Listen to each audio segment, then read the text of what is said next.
Will I ever get off the NFC East merry-go-round? Honestly, I hope not. I'm dizzy and I feel a little sick whenever the teams play, but I am having the time of my life. This division is a carousel of chaotic football. None of the 4 teams have had a winning season so far, and the Washington football team is in first place with a 6-7 record. That's incredible. The football team is only 1 game ahead of the Giants and 2 games ahead of the Cowboys and the Eagles. The question is not who can win, but who can lose less. And this is the NFC East, a division where it could be possible for one of the teams to clinch a home playoff game with a losing record. Anything's possible. Anything's possible! Still, every team has managed to surprise. The Eagles, who have been just awful, finally snagged a W by beating the Saints, who are a legitimately good football team.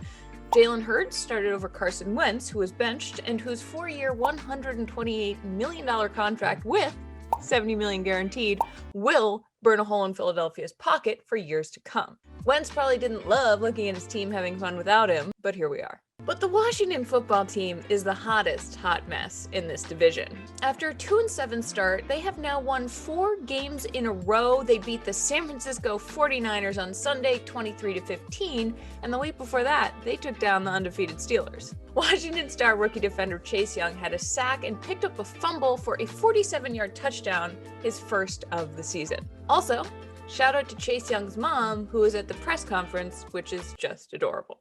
Is your mom actually on the phone right now? On the speakerphone? Right here. I don't know if you can see it. Hey, what's up? Take yourself off mute.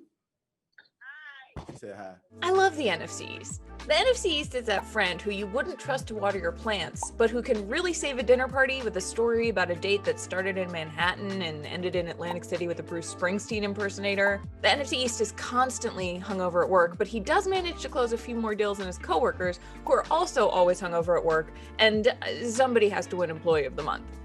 Okay, that might be a bit mean. That's all probably a little harsh. All of the teams in the NFC East have shown flashes of brilliance.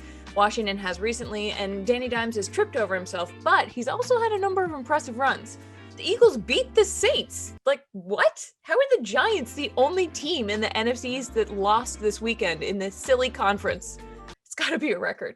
It is possible that 2020 has made me a nihilist. You know, it's like if we have to watch everything crumble, at least make it entertaining. You could see the NFC East as a bunch of bad teams competing for who can be slightly less bad, which admittedly I do think is a little funny. But you can also look at it as a bunch of players who just won't give up. They're all technically still in it, and they're all still trying, and there's something kind of beautiful about that. If there were ever a time to celebrate resilience, it is now. So, let's look at the silver linings instead of the clouds. If the Eagles somehow end up with a home playoff game and fans aren't allowed, it means they can't throw batteries when Philly loses. There's always a bright side.